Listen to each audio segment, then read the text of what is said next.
Hello my dear students, आज मैं आपको चैप्टर 1 11th क्लास का एक बहुत ही जबरदस्त टॉपिक पढ़ाने जा रहा हूं जो रिलेट करता है आपका स्टोइचियोमेट्रिक कोएफिशिएंट से, जिसको आप स्टोइचियोमेट्री के नाम से भी जानते हैं। टॉपिक का नाम है लिमिटिंग रिएजेंट। 30 मिनट के अंदर परफेक्ट बना दूंगा इसके अंदर। देखिए स्टार्ट करते हैं।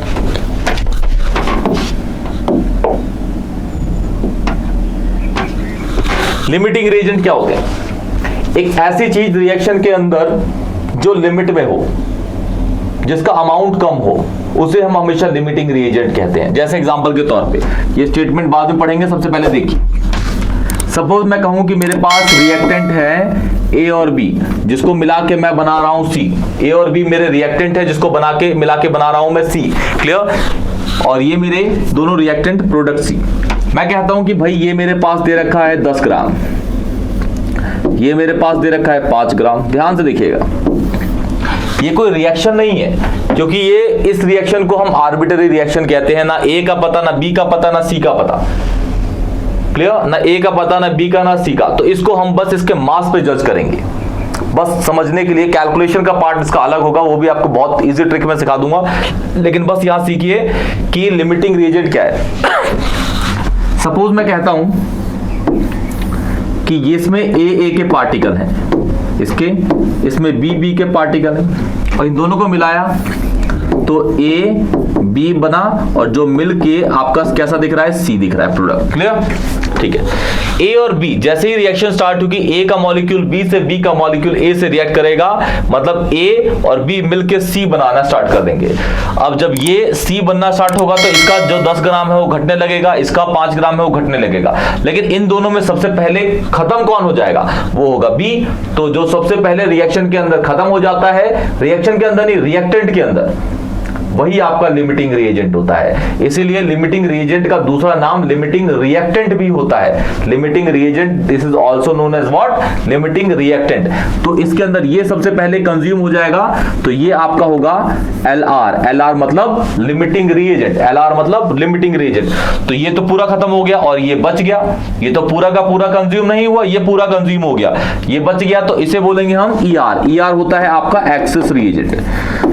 जो सबसे पहले खत्म हो जाता है उसे बोलते हैं लिमिटिंग रिएजेंट, और जो बचा होता है उस रिएक्टेंट में, तो उसे बोलते हैं ER। ER होता है आपका एक्सेस रिएजेंट। जो बताओ, जो ज्यादा क्वांटिटी में हो, एक्सेस अमाउंट में हो। जो कम क्वांटिटी में होता है उसे लिमिटिंग, जो ज्यादा क्वांटिटी में होता है उसे बोलते हैं एक्सेस रिएजेंट। क्लियर?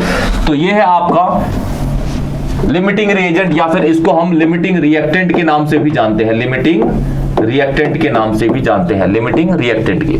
देखिए, द लिमिटिंग रिएक्टेंट या फिर limiting reagent is the reactant that, मतलब लिमिटिंग रिएजेंट जो होगा वो हमेशा रिएक्टेंट साइड में ही होगा, प्रोडक्ट साइड में नहीं होगा, क्योंकि रिएक्शन चल रही है फॉरवर्ड, रिएक्शन आगे की साइड भाग रही है। लिमिटिंग रिएजेंट और लिमिटिंग रिएक्टेंट और limiting reagent is the reactant that gets consumed first in the chemical reaction and therefore limits how much product can be formed in the balanced chemical equation।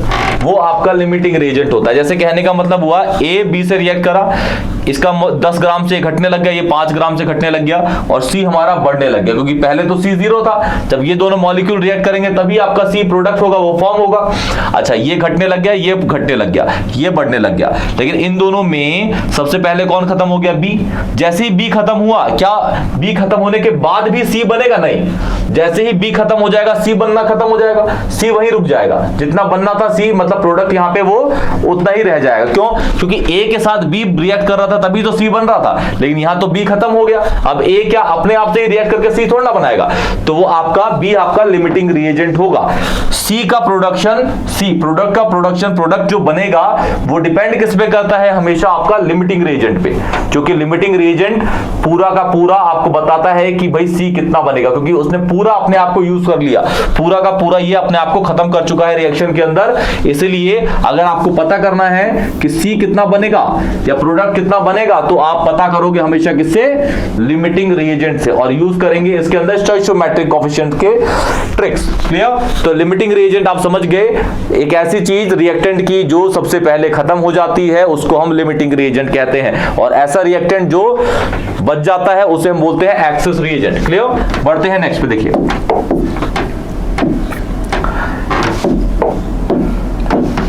Limiting reagent निकालने की सबसे easy trick to find limiting reagent, limiting reagent को find करने की सबसे easy trick यही है।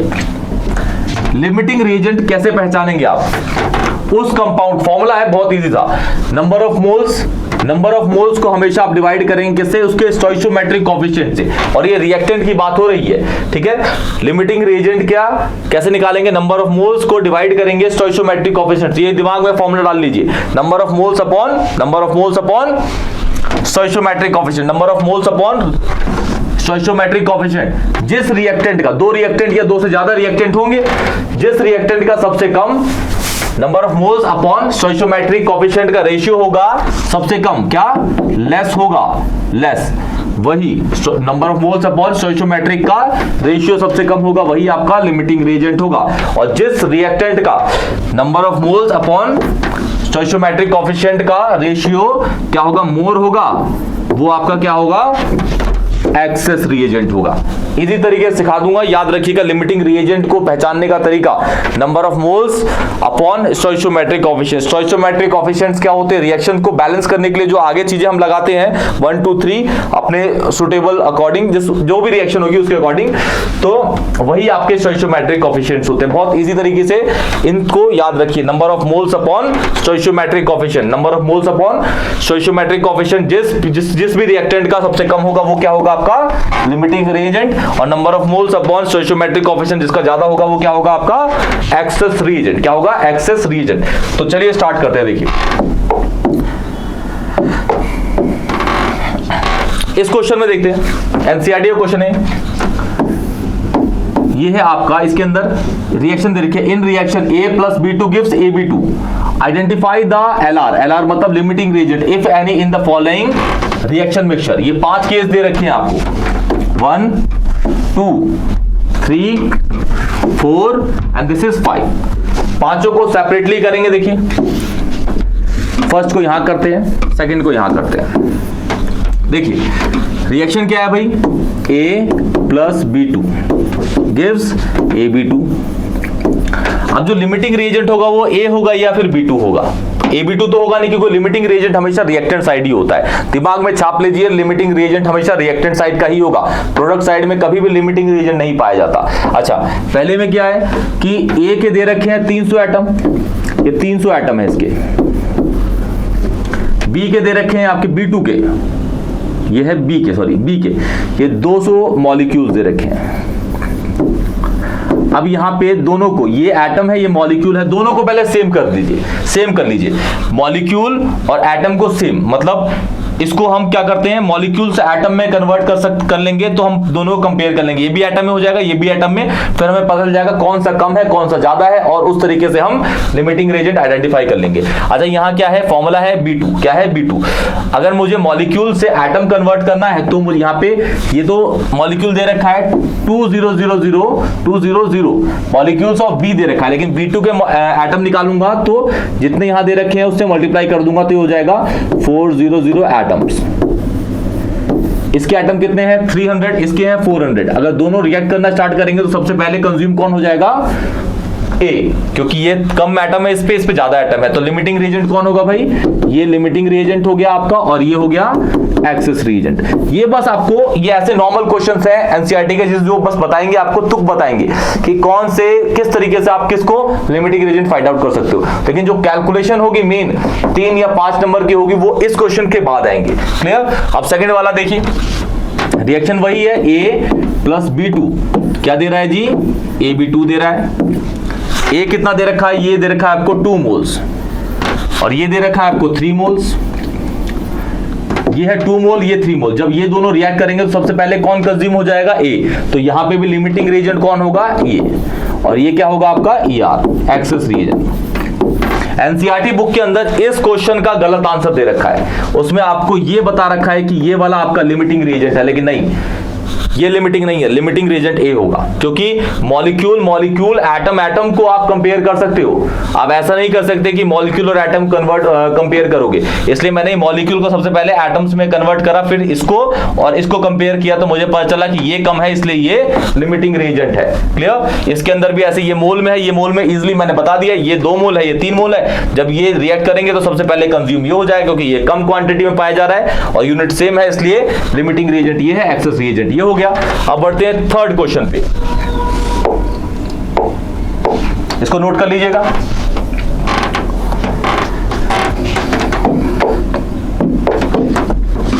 Third, और यहां फोर्थ करते हैं। रिएक्शन वही है, A + B2 gives AB2। Fourth वाले में भी यही होगी, A + B2 gives AB2। अब देखिए थर्ड वाले में क्या है, ए के दे रखे हैं 100 एटम, बी के दे रखे हैं 100 मॉलिक्यूल्स, 100 मॉलिक्यूल। अब ये एटम है, ये मॉलिक्यूल है, आप कंपेयर नहीं कर सकते। सबसे पहले इसको मॉलिक्यूल को एटम में कन्वर्ट कर लीजिए। तो यहाँ पे B2 कितने एटम है, 2, तो मॉलिक्यूल को 2 से मल्टीप्लाई करिए और ये आ जाएंगे आपके 200 एटम्स। ये 100 एटम है, ये 200 एटम है। सबसे पहले एटम और एटम, यूनिट सेम है इनकी, एक ही चीज से कंपेयर कर रहे हैं, तो सबसे पहले कंज्यूम कौन हो जाएगा, ये 100 एटम वाला, क्योंकि ये कम क्वांटिटी में है, ये LR हो गया, और फिर आपका B2 हो गया आपका ER। क्लियर? ठीक। इसमें देखिए फोर्थ वाले में A दे रखा है आपको 5 मोल्स, और ये दे रखा है आपको 2.5 मोल्स। यूनिट देखिए मोल है, ये आपका कम क्वांटिटी में है, ये LR होगा, ये आपका ER होगा, एक्सेस रिएजेंट। क्लियर? इस तरीके से शॉर्ट में आप पता कर सकते हैं। 4 हो गए, 5वां आप खुद ट्राई करिएगा, इजीली हो जाएगा। क्लियर? बढ़ते हैं नेक्स्ट क्वेश्चन पे। देखिए ये क्वेश्चन है, इसमें यूज होगा आपका number of moles upon stoichiometric coefficient का, जिसका कम होता है वो आपका लिमिटिंग रिएजेंट है। Number of moles upon stoichiometric coefficient जिसका कम होगा वो लिमिटिंग रिएजेंट होगा। और नंबर ऑफ मोल्स निकालना आता है, ये given mass upon molar mass, given mass upon molar mass. In the following reaction 1 mole of ammonia and 1 mole of O2 are mixed to calculate the number of moles of NO। इसके number of मोल निकालने हमें, और इसका मोल दे रखा है कितना है भाई, गिवन वाला मोल है ये 1 मोल दे रखा है इसका। तो सॉल्यूशन डालते हैं, इसका मोल कितना दे रखा है भाई, ये 1 मोल दे रखा है। ये कितना दे रखा है इसका मोल O2 का, ये भी 1 मोल दे रखा है। ये तो मोल्स आपको दे रखे हैं दोनों, लेकिन हमें रिएक्टेंट साइड में पता कैसे करेंगे भाई कौन सा लिमिटिंग रिएजेंट है। तो फॉर्मूला आपको पता ही है, लिमिटिंग रिएजेंट LR निकालने के लिए LR का रेशियो क्या होना चाहिए, number of moles upon stoichiometric coefficient, जिसका क्या होगा लेस होगा वही क्या होगा लिमिटिंग रिएजेंट, और जिसका ज्यादा होगा वो होगा एक्सेस रिएजेंट। अब इसका NH3 का ER क्या है 4 है, सॉरी स्टोइचियोमेट्रिक कोएफिशिएंट क्या है 4 है, इसका क्या है 5 है, इसका क्या है, इसका तो हमें पता ही नहीं करना। खैर तो चलिए पहले इसका कर लेते हैं, इसका निकालते हैं। नंबर ऑफ मोल कितने हैं भाई इसके 1, स्टोइचियोमेट्रिक कोएफिशिएंट कितने हैं 4, तो वैल्यू आ गई इसकी 0.25। Ratio of number of mole 1 है और स्टोइचियोमेट्रिक कोएफिशिएंट 4, तो इसके स्टोइचियोमेट्रिक कोएफिशिएंट और number of moles upon stoichiometric coefficient का रेशियो आ गया 0.24। इसमें देखिए 1/5, तो ये हो जाएगा 0.20। अब बताइए ये ज्यादा है कि ये ज्यादा है, ये ज्यादा है ना ये वाली वैल्यू, तो ये हो गया आपका ER एक्सेस रिएजेंट, ये कम है तो ये हो गया आपका लिमिटिंग रिएजेंट। तो इसके अंदर limiting reagent is O2 is यहाँ पे O2 is a limiting reagent, क्योंकि वो सबसे पहले कंज्यूम होगा। कैसे पता चला, number of moles upon stoichiometric coefficient का रेशियो कम आया, इसीलिए वो लिमिटिंग रिएजेंट है, और जिसका ज्यादा आता है वो होता है एक्सेस रिएजेंट। अब लिमिटिंग रिएजेंट से आपको पता करना है कि भाई NO का मोल कितना होगा, NO का मोल कितना होगा, NO का मोल, तो इससे आपको पता करना है इसका मोल। क्लियर, इससे आपको पता करना है इसका मोल, तो इजिली निकाल लेंगे। देखिए ये वाला मिटा देता हूं मैं, ये वाला याद रखिएगा। लिमिटिंग रीजन पहचानने के लिए number of moles upon stoichiometric coefficient का रेशियो अगर कम आता है तो वो आपका लिमिटिंग रिएजेंट होगा। क्या होगा, लिमिटिंग रिएजेंट।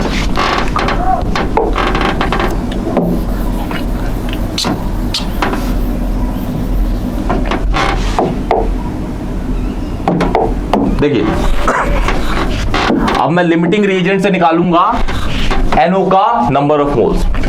देखिए इस स्टेटमेंट के अकॉर्डिंग इसको इससे कंपेयर करेंगे तो मैं ये कह सकता हूं कि 5 मोल ऑफ O2 प्रोड्यूस कर रहे हैं 4 मोल ऑफ NO। लिखता हूं 5 मोल्स ऑफ O2 प्रोड्यूस कर रहा है 4 moles of NO, 4 moles of NO।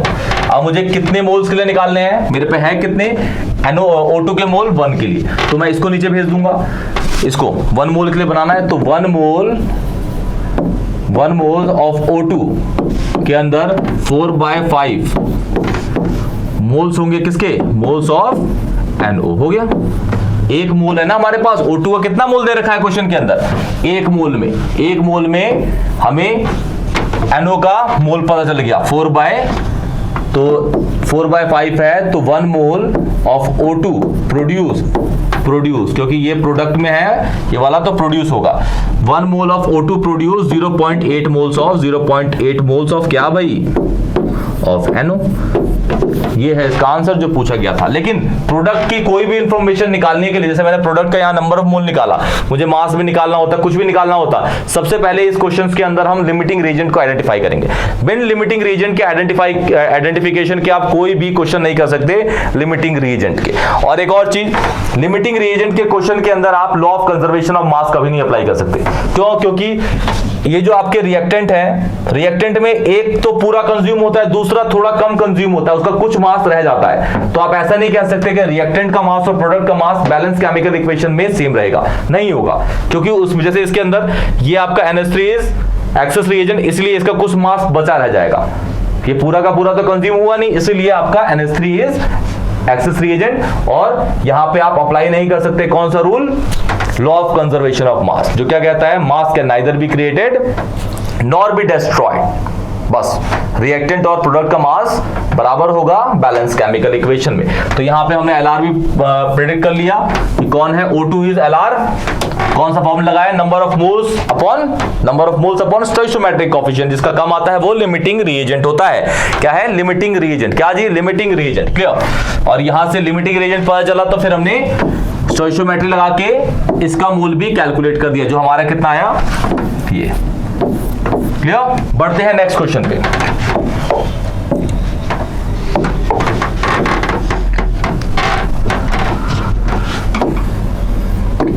क्या क्या रखा है, 10 gram of marble is calcium carbonate was added to 15 gram of dilute HCl। तो CO3 को आपने HCl के साथ रिएक्ट करा दिया। क्लियर। तो प्रोडक्ट क्या बना आपका, calcium chloride CaCl2 and water and carbon dioxide. क्या बना, पानी बना साथ में और आपका बना CO2। ठीक है। इस रिएक्शन को बैलेंस करें तो हम यहां पे 2 लगाते ही ये रिएक्शन बैलेंस हो जाएगी। कैल्शियम दोनों साइड में बराबर है, कार्बन दोनों साइड में बराबर है, ऑक्सीजन दोनों साइड बराबर है, हाइड्रोजन भी दोनों साइड बराबर है।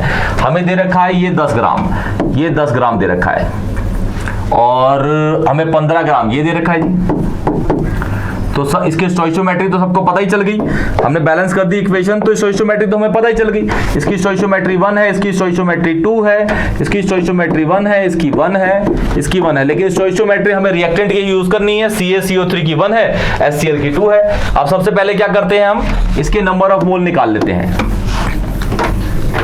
इसका नंबर ऑफ मोल यहां निकालता हूं, इसका नंबर ऑफ मोल यहां निकालता हूं। तो इसका नंबर ऑफ मोल कितना है इसका नंबर ऑफ मोल, इसको 1 डाल देता हूं, इसको N2 डाल देता हूं।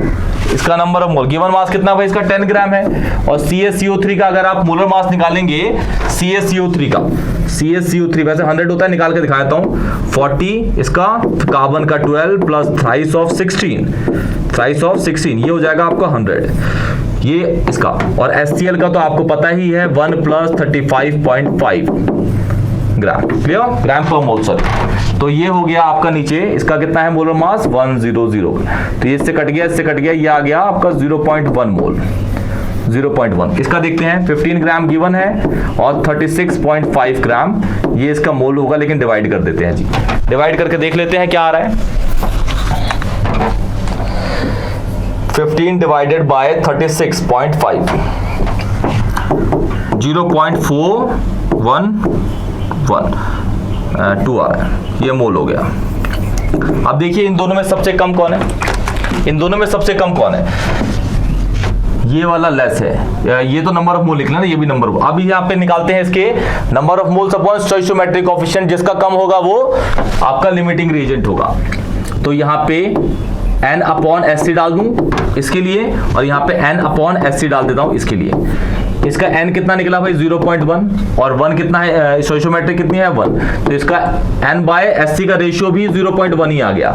इसका 0.412 और इसका स्टोइचियोमेट्रिक कितना है 2, तो ये हो गया आपका, आधा कर देंगे इसका तो हो जाएगा ये 0.206, ठीक है। फिर भी ये वाला क्या है आपका कम है, N अपॉन SC मतलब number of moles upon stoichiometric coefficient का रेशियो CaCO3 के लिए क्या है, कम है। तो ये आपका, ये CaCO3 क्या हो गया आपका LR हो गया, क्या हो गया LR, लिमिटिंग रिएजेंट हो गया, लिमिटिंग रिएजेंट। और ये क्या हो गया आपका, ये आपका हो गया एक्सेस रिएजेंट, ये आपका एक्सेस रिएजेंट हो गया, और ये हो गया आपका limiting reagent LR, clear. Limiting reagent और एक्सेस रिएजेंट आप पहचान चुके हैं इसके अंदर। अब इससे हम क्या निकालेंगे, किसका मास निकालना है भाई हमें, लिमिटिंग रिएजेंट तो आपने आइडेंटिफाई कर लिया CaCO3 है, क्योंकि उसका number of moles upon stoichiometric coefficient का रेशियो क्या है, कम है। अब लिमिटिंग रिएजेंट आइडेंटिफाई करने के बाद हमें पता करना है कि CaCl2 कितना बनेगा, मास पता करना है। इससे हम किसका मास पता करेंगे, इसका CaCO3 से हम पता करेंगे मास, अब किसका, इससे पता करेंगे इसका मास। तो बहुत इजी तरीके से कर लेंगे, देखिए लगाएंगे स्टोइचियोमेट्रिक मेथड्स, स्टोइचियोमेट्रिक। देखिए आपको पता चल रहा है कि 1 मोल CaCO3 प्रोड्यूस कर रहा है 1 मोल CaCl2, तो यहां लिखते हैं 1 मोल CaCO3 प्रोड्यूस कर रहा है 1 मोल CaCl2।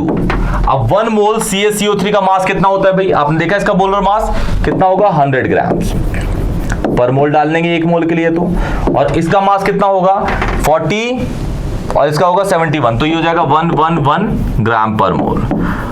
अब हमें किसका मास पता है भाई, CaCO3 का पता है, तो 100 ग्राम में इतना है तो 10 ग्राम के लिए निकालना है मुझे, तो मैं 10 ग्राम के लिए निकाल दूंगा भाई इसको। 10 ग्राम में क्या होगा ये 111 अपॉन 100 इंटू 10, 10 ग्राम के लिए निकाल दिया इसका मैंने। अब इसको काट लीजिए 1, ये हो गया, तो 10 ग्राम में 10 ग्राम 10 ग्राम ऑफ CaCO3 के अंदर इसका मास कितना हो जाएगा 11.1 ग्राम ऑफ किसका CaCl2, क्लियर। तो हमें CaCl2 का मास भी यहाँ पे क्या कर लिया, कैलकुलेट कर लिया। CaCl2 का मास भी हमने क्या कर लिया, यहाँ पे कैलकुलेट कर लिया इसी तरीके से। लेकिन सबसे पहले इसमें आपको क्या फाइंड आउट करना था, लिमिटिंग रिएजेंट। लिमिटिंग रिएजेंट अगर आपको पता है तो भी आप प्रोडक्ट की चीजों को पता कर सकते हैं, वो कितने मॉलिक्यूल होंगे, इसमें किसका प्रोडक्ट का किसका कौन सा मास होगा। अब मैं H2 का ही मास पता कर सकता हूँ, CO2 का भी कर सकता हूँ, किससे, लिमिटिंग रिएजेंट से। लेकिन मुझे क्वेश्चन में बोला नहीं है तो मैं नहीं निकालूंगा, निकालना चाहूँ तो निकाल देते। आप अगर चाहते हैं तो ट्राई करिएगा, लेकिन निकालेंगे किससे, लिमिटिंग रिएजेंट से ही निकालेंगे इसका भी, और उसका निकालेंगे तो भी लिमिटिंग रिएजेंट से ही निकालेंगे, क्लियर। बढ़ते हैं लास्ट क्वेश्चन, 4th क्वेश्चन की ओर। चलिए लास्ट क्वेश्चन ये एनसीईआरटी का ही है, एनसीईआरटी का एग्जांपल है ये। एग्जैक्ट मुझे नंबर याद नहीं है लेकिन एनसीईआरटी का ये एग्जांपल है, इंपॉर्टेंट क्वेश्चन की कैटेगरी में आता है ये। देखिए क्या बोला गया है, 50 किलोग्राम N2 रिएक्ट कर रहा है 10 किलोग्राम H2 से, ठीक है, और मिक्स होके ये प्रोड्यूस कर रहा है अमोनिया। आपको पता करना है लिमिटिंग रिएजेंट कौन है, identify the limiting reagent in the production of NH3, और इसमें बोल दिया गया है कि NH3 के प्रोडक्शन का मास भी निकालना है, ठीक है, NH3 का प्रोडक्शन का मास भी निकालना है इसके अंदर। देखिए वैसे इसमें ऐसा तो कुछ नहीं बोला, लेकिन हम NH3 का मास बता देंगे, क्लियर। इस स्टेटमेंट के अकॉर्डिंग नहीं बोला गया, जैसे identify the limiting reagent in the production of NH3 in this situation, तो ये नहीं बोला कि अमाउंट पता करना है NH3 का, लेकिन फिर भी हम निकाल देंगे, क्लियर। देखिए रिएक्शन है N2 प्लस H2 दे रहा है आपको NH3,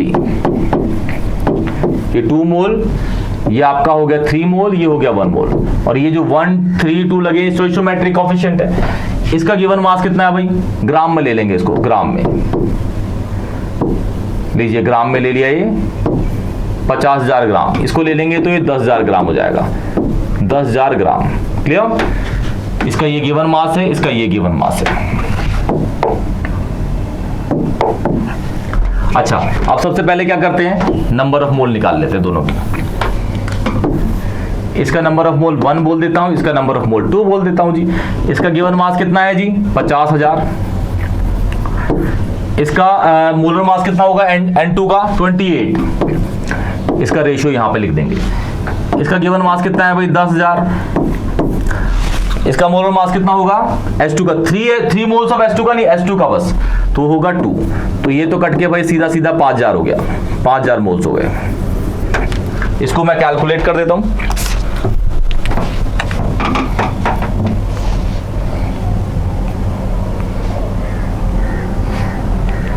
ये है 50000 divide by 28, this is 1785.71 moles.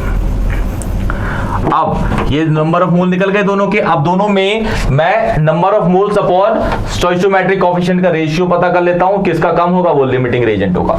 तो यहां पे N अपॉन SC डाल देता हूं। नंबर ऑफ मोल कितने भाई इसके 1785.71 अपॉन कितना है इसका 1 है, तो 1 डाल दिया। इसका N बाय SC मतलब stoichiometric coefficient number of mole 5000 upon 3 से, क्लियर।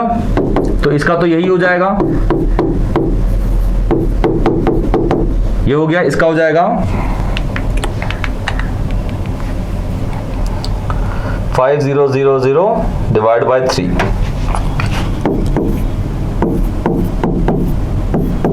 ये हो गया, ठीक है। आप बताइए इन दोनों में से सबसे कम कौन है, तो ये आपका ज्यादा है, ये कम है, तो ये आपका लिमिटिंग रिएजेंट हो गया। मतलब लिमिटिंग रिएजेंट ये हो गया और एक्सेस रिएजेंट ये हो गया, ये ER हो गया, ये LR, ये ER। तो हमें पता चल गया भाई लिमिटिंग रिएजेंट कौन है, ये है। अब लिमिटिंग रिएजेंट से हम पता करेंगे NH3 का मास कितना बनेगा। देखिए NH3 का मास कितना बनेगा, तो इसके अकॉर्डिंग ये इसको प्रोड्यूस कर रहा है, ये इसको, तो लिखेंगे 3 moles of H2 produce 2 moles of NH3, 3 moles of H2 produce, मतलब ऐसे एरो बना दीजिए, 2 moles of NH3, colour change कर लेते हैं, रेड ले लेते हैं, ठीक है। 3 मोल्स H2 का मास कितना होगा भाई 6 ग्राम, और 2 मोल्स NH3 का मास कितना होगा 34 ग्राम, 34 ग्राम। यहां पर मोल नहीं डाला, यहां भी नहीं डाला, क्योंकि ये 3 मोल के लिए, 2 मोल के लिए, पर मोल हमेशा 1 मोल के लिए लगता है, क्लियर। 3 मोल्स H2 का मास है, जैसे आप ऐसे समझिए, ये H2 का ये है, तो यहाँ पे कितने हाइड्रोजन, ये 3 मोल्स H2 है, कितने हाइड्रोजन है भाई, यहाँ 6 हाइड्रोजन है, एक का होता है, एक हाइड्रोजन का 1, तो 6 हाइड्रोजन कितने हो गए 6। यहाँ पे इसी तरीके से NH3 कितने हैं 2 हैं, इसका कितना होगा पहले इसका निकाल लेते हैं, इसका ये 14 प्लस 3 और यहाँ पे कितने हैं 2, तो इसे मल्टीप्लाई करेंगे ऐड करके पूरा, तो ये हो जाएगा कितना 34, क्लियर। अच्छा अब यहाँ पे मुझे कितने के लिए निकालना है, मेरा H2 मुझे पता है कितना है भाई 10,000 ग्राम के लिए निकालना है मुझे, तो 10,000 ग्राम के लिए कैसे करेंगे, 10,000 ग्राम ऑफ H2 के लिए मुझे क्या निकालना है, अमोनिया निकालना है, तो ये 34 अपॉन 6 इंटू 10000 ये हो जाएगा। तो 10,000 ग्राम है ऑफ H2 340,000 अपॉन 6। इसको अगर डिवाइड करेंगे ना तो 56,666.66 ग्राम आएगा। किसका? ऑफ NH3 का, ऑफ NH3 कितने में? 10 ग्राम ऑफ H2 के अंदर।